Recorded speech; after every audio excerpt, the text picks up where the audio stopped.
आज करूया चुलीवरचं झणझणीत चमचमीत भरलेलं वांगं. हे वांगं इतकं छान होतं की एक भाकरीऐवजी तुम्ही 2 भाकरी नक्कीच खाल. हे वांगं करण्यासाठी आपण वांगी घेतलेली आहेत, मध्ये चिरा पाडून घेतलेल्या आहे आणि काळी पडू नये म्हणून लगेचच पाण्यामध्ये घालून घ्यायची. आता यामध्ये भरण्यासाठी करूया मसाला. मसाल्यासाठी आपण घेतलेलं आहे आलं, लसूण, खोबरं, त्यानंतर हळद घेतलेली आहे, काळं तिखट घेतलं आहे, शेंगदाण्याचं कूट, बारीक चिरलेली कोथिंबीर आणि मीठ घ्यायचं.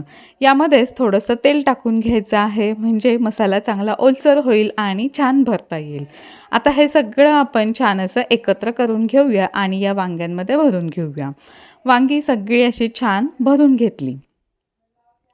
आता चुलीवरती कढई ठेवलेली आहे. त्यामध्ये घालायचं आहे थोडंसं तेल. तेल चांगलं तापलं की त्यामध्ये घालायचे आहे जिरं.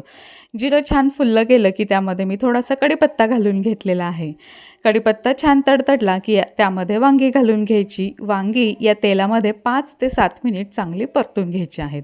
तर हे बघा अशा पद्धतीने वांगी छान अशी परतून घेतलेली आहे आणि त्यामध्ये घालायचं आहे आता थोडंसं पाणी. 1 ग्लास गरम पाणी करून घेतलं, यामध्ये घालून घेतलं. वांगी छान अशी शिजवून घ्यायची आहे, झाकण ठेवून घ्यायचं आहे आणि 10 मिनिटांमध्ये हे वांगं तयार होतं. इतकं छान मस्त झटपट हे वांगं तयार होतं. तर अशा पद्धतीचं हे चुलीवरचं वांगं तयार झालेलं आहे. ही भरलेली वांगी मस्तच तयार होतात. आजचा व्हिडिओ आवडला असेल तर लाईक, शेअर आणि आपल्या यूट्यूब चॅनलला सबस्क्राईब करायला विसरू नका. फेसबुकवरून बघत असाल तर पेजला फॉलो करायला विसरू नका. धन्यवाद.